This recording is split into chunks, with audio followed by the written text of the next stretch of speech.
السلام عليكم، مرحبا بكم معايا فيديو جديد على قناتكم. نتمنى كيف ديما تشتركوا في القناه مع تفعيل الجرس وما تنسونيش من اللايكات الى عجبكم الفيديو.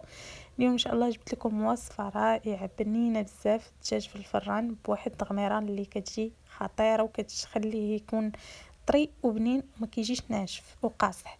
هنايا بالنسبه للتغميره ديالنا غنحتاج فيها كاس صغيور ديال اللبن، يمكن لكم تعوضوا بياغورت مسوس الا كان من الافضل، يعني انا كنفضلو بزاف، ولا ما كانش ممكن تعوضوه حتى بكريمه الطبخ اللي كانت متوفره. كنضيف عليه عصره ديال نص حامضه، ماشي نص كامل ولكن المهم شويه.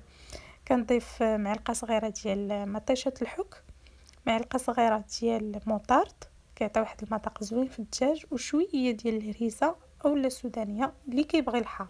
كنضيف عندي هنايا الثومه بودغ وعندي الثومه مطحونه، يمكن لكم تضيفوا الثومه عاديه محكوكه واحد فص ولا جوج. كنضيف الكمون، قزبور يابس، تحميره، سكنجبير، خرقوم بلدي، والملحه وشويه ديال الزعتر كيعطي واحد المذاق بنين بزاف. كنخلط هاد المكونات كاملين مع بعضياتهم حتى كتذوب ليا ديك العطريه في هذاك اللبن، ومن بعد كنبدا ندير فيها الدجاج اللي بطبيعه الحال يكون مغسول ومتقطر مزيان.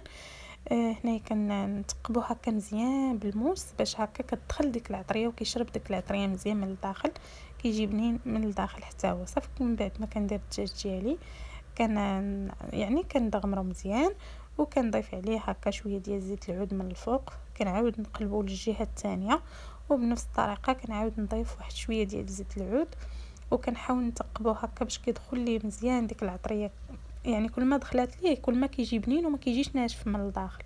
صافي كندخلو الفران نهار تكون متوسطه، ماشي مهيله بزاف ماشي مجهده، باش كيطيب لنا الدجاج مزيان.